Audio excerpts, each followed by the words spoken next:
Est-ce que jeûner en vaut la peine? Je parle du jeûne alimentaire, c'est-à-dire faire un moment, un jour, je sais pas, 30 jours, c'est vous qui voyez, sans manger. Bien sûr que oui, le jeûne est une pratique qui élève vos énergies spirituelles et vous assure, c'est scientifiquement logique.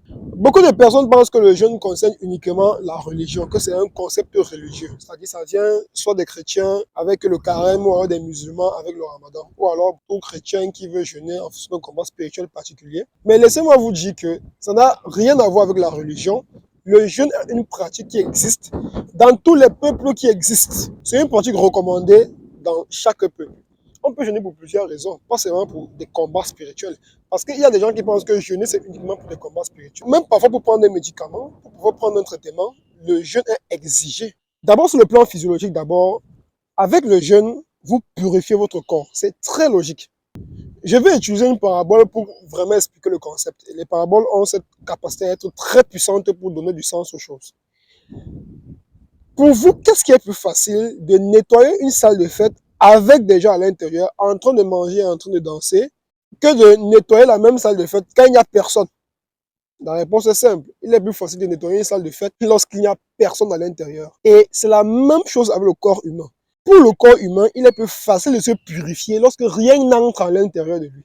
Lorsqu'il n'a rien à traiter, lorsqu'il n'a rien à gérer, il est plus facile pour lui de se purifier. Vu qu'au niveau du jeûne, le corps a déjà digéré la dernière nourriture que vous avez mangée, donc vous avez le ventre vide. Pendant ce moment de ventre vide-là, le corps se concentre au niveau de la purification et c'est hyper efficace. Et lorsque vous vous purifiez physiquement, biologiquement, physiologiquement, cela a un impact immédiat sur le plan spirituel. Raison pour laquelle, lorsque vous jeûnez, vous êtes en train de purifier votre corps, vous purifiez votre énergie spirituelle. Et une énergie spirituelle purifiée est une énergie spirituelle plus forte, plus efficace.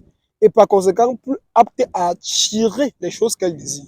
C'est très logique. Vous allez voir des gens, lorsqu'ils ont des problèmes du jeûne, bon, ils se disent peut-être le jeûne c'est le sacrifice, mais c'est en fait, c'est ce qui se passe sur le plan physiologique. Le jeûne vous permet d'élever vos vibrations parce que vous purifiez votre corps biologique et votre corps spirituel en jeûnant. Raison pour laquelle lorsque vous jeûnez, il est plus facile pour vous, plus aisé pour vous de briser des barrières spirituelles. Le jeûne implique une élévation d'énergie par la purification du corps. Maintenant, voilà, vous jeûnez comme vous voulez. Si vous voulez faire 100 jours de jeûne, si vous avez l'occasion, tant pis pour vous, hein.